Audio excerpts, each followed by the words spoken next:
Police station Shegaon शहर येथे दिनांक 12/5/2026 रोजी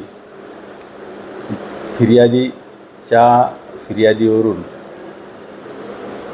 यातील आरोपीने तिचा विनयभंग केला, त्याचप्रमाणे जातीवाचक शिवीगाळ केल्याच्या फिर्यादीवरून पोलीस स्टेशन शेगाव शहर येथे अपराध क्रमांक 304/26 कलम 74, 75, 76, 77, 78, 115(2), 296, 351(2) भारतीय न्याय संहिता तसेच RW 31, W 112, 31 R S 32 VA अनुसूचित जाती जमाती प्रतिबंधक कायद्यानुसार गुन्हा दाखल झालेला असून यातील आरोपी अटकेत आहे.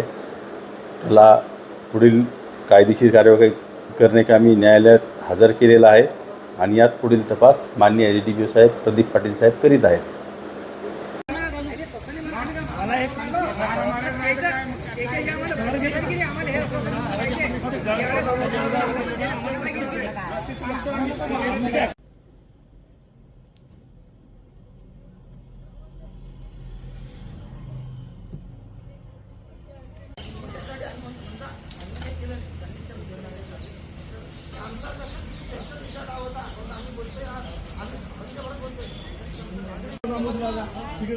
आमची मुलगी भेटली नाही मला, आमची मुलगी भेटली नाही.